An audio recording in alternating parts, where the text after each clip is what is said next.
Welcome. It's good to see you. This session explores the question, what is success?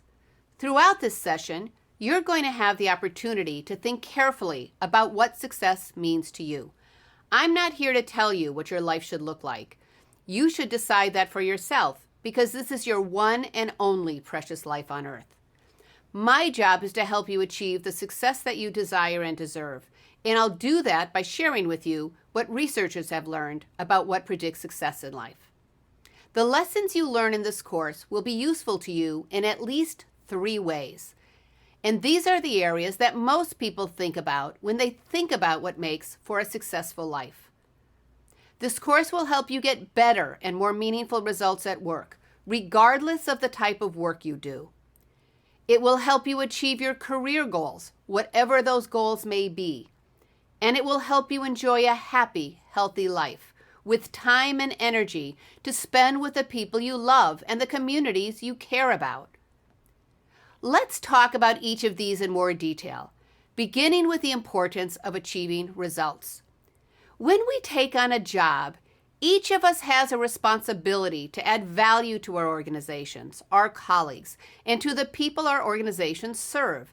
So this course is designed to help you get better results at work, whether your organization's purpose is to provide products and services, make money for shareholders, heal people, cure diseases, educate others, alleviate poverty, or any other goal. And in this course, we're going to make the assumption that getting results isn't enough. You will spend many years throughout your life working, and you're likely to feel that your years spent working will be better spent if you believe that the work you do matters to someone, somewhere, somehow. Researchers have found that when we believe we are engaged in meaningful work, we have greater pride in what we do, feel more responsibility for the outcomes of our work, are more willing to go above and beyond the call of duty, handle stress better, and are more likely to stay motivated during the inevitable ups and downs of everyday work.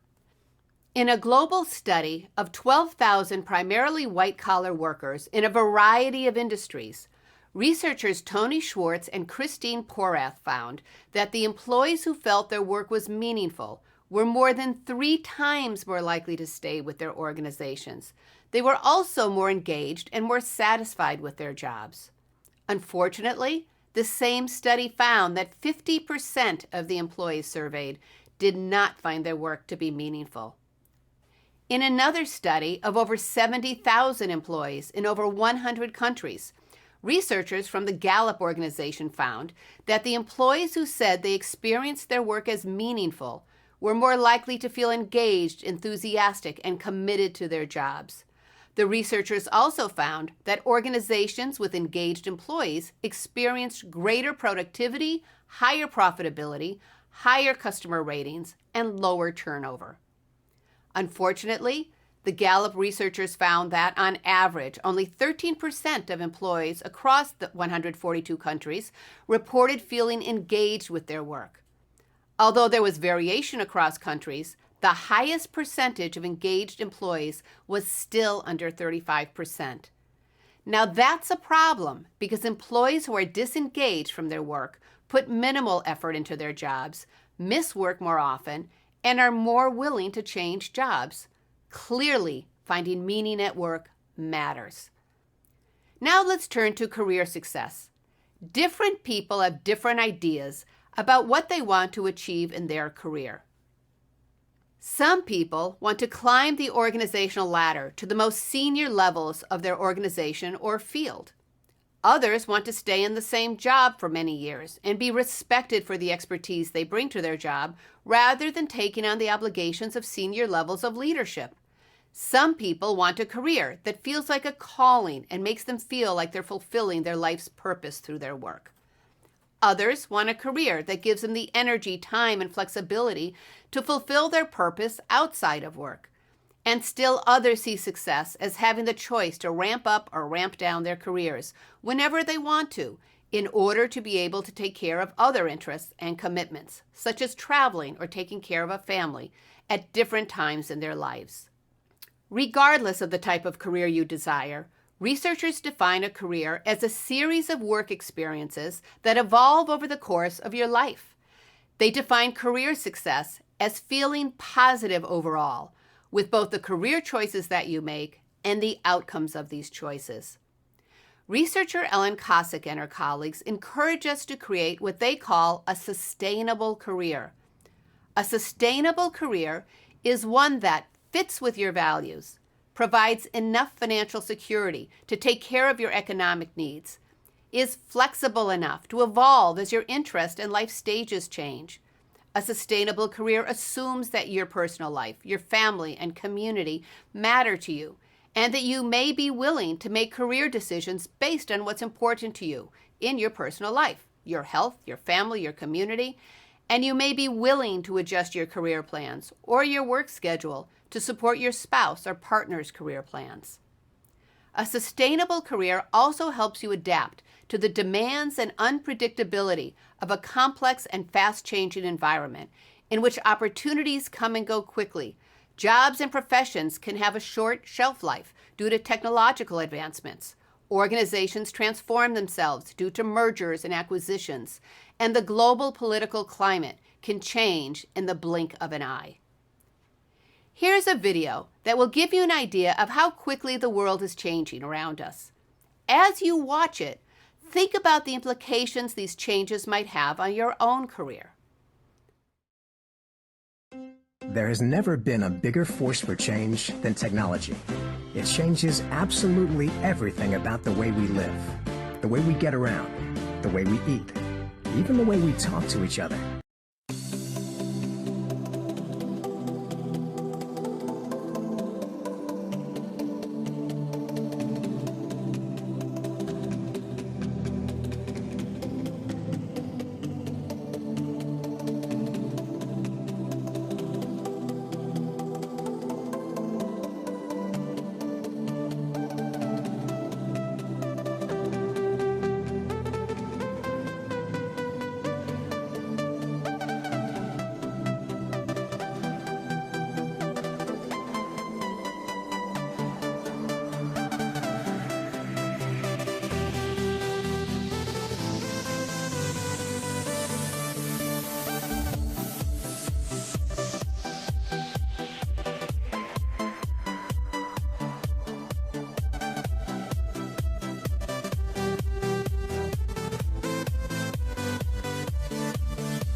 So here's the point. If you want a sustainable career, you'll need to actively manage your career in order to stay employable as well as employed. You'll need to take steps to ensure your expertise stays relevant, which means understanding how the environment is changing and investing in lifelong learning. You'll want to make sure you're getting measurable results in whatever jobs you have so that no one will ever doubt your ability to add value wherever you are. You'll want to be sure you have a diverse network of mutually supportive relationships, as well as a reputation for being a team player and for being the kind of person people want to work with, so that many people will support you in whatever career you choose. And you'll want to keep money in the bank as a cushion for the expected and unexpected changes that may come your way. When you think about your career success, you'll want to focus on both external and internal measures of success. External measures of success are things that are objective and can be seen and evaluated by others as well as yourself. Things such as status and titles, degrees, awards, what you get paid, where you live, and what you drive. Your external measures of success are all fine and dandy if they make you happy, but you need to be cautious about pursuing external measures of success. Many of us know people who seem successful by external measures of success, yet they don't feel successful or happy with their choices. Judging your career primarily on external measures can be hard on your self-esteem if you lose your status, title, salary, or other external indicators if that's how you measure your worth. Internal measures of success include things that are subjective, which means only you can decide whether or not they matter to you. These are things like believing you're making a difference through your work, feeling as though your work is aligned with your values, taking pride in the day-to-day work that you do, appreciating the autonomy that comes with your job, enjoying your colleagues and the people you serve through your work, and being grateful for the opportunity to do what you do. So far, we've discussed two measures of success: achieving meaningful work results and attaining your career goals. We'll now turn to having a happy, healthy life as a measure of success as well. After all, is it worth it if you focus so much on your work and career that you don't take care of your health, die before your time, or never have time to spend with the people you love? As the old adage goes, no one ever says on their deathbed, "I wish I spent more time at the office." Now here's a 2-minute video that will give you some perspective on life outside of work. I'm giving you fair warning that some of you will need to have your tissues nearby. If you could have dinner with anyone, living or dead, who would you choose? Kylie Minogue. Marilyn Monroe. Oh, God, I wouldn't have a clue. I know, straight up. Paul Hogan. Kim Kardashian. No. I'd like to have dinner with Justin Bieber. What? He's not coming to my house. I'd have Bob Hawke. Dave Hughes. Barry Humphries. Jimi Hendrix. People who have made a difference in the world, maybe Nelson Mandela at the dinner table.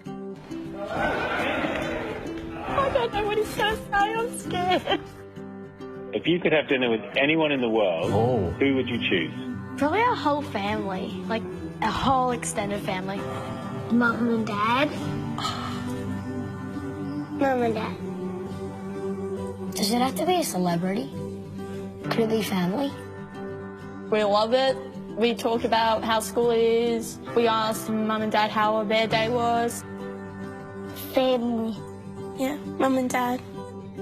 Family. Who would you like to have dinner with? They just want to be with us while they're eating food, which is pretty cool. They see us above everything. I'm going to get...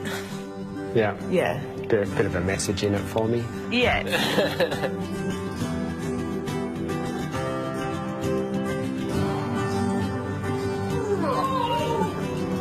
What are we having for dinner?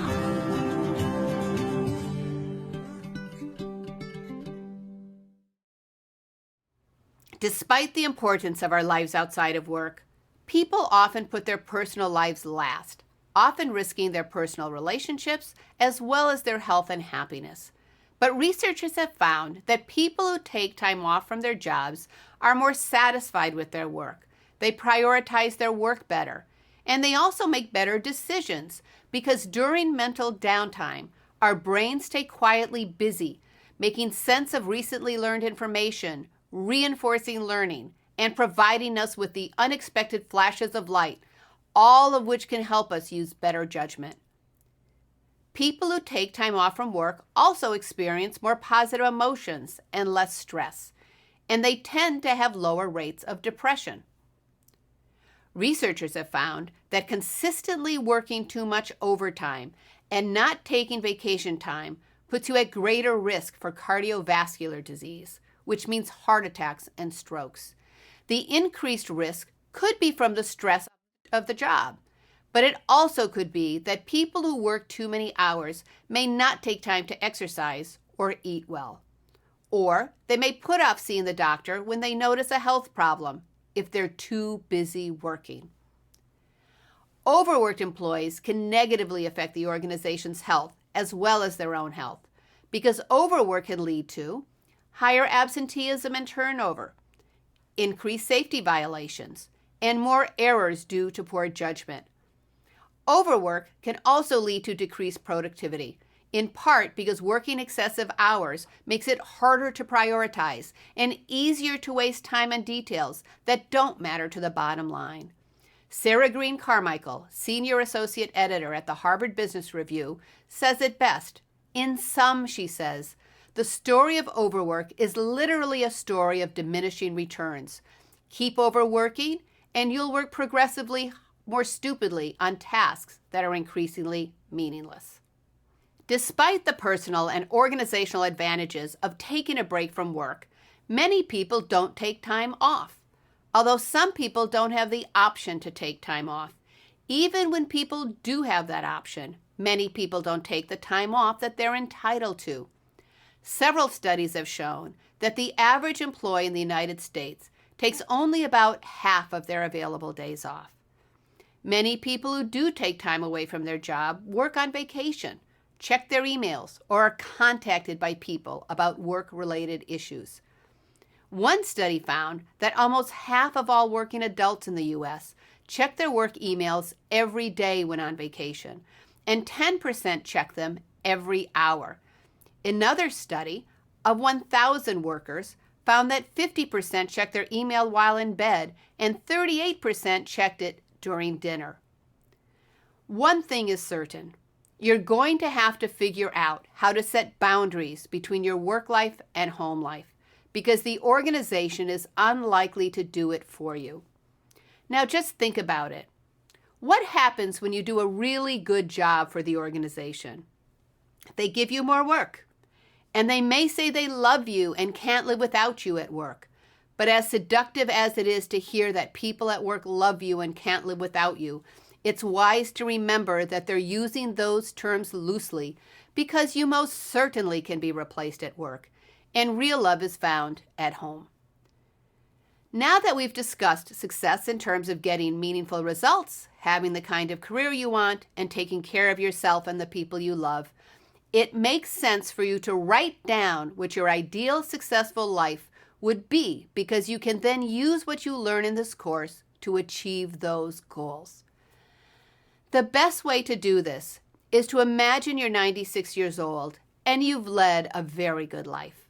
Your loved ones ask you how you would define success, both personally and professionally. Looking back on your life, what would you say? Thanks for taking the time to think about what success means to you. I look forward to seeing you at our next session.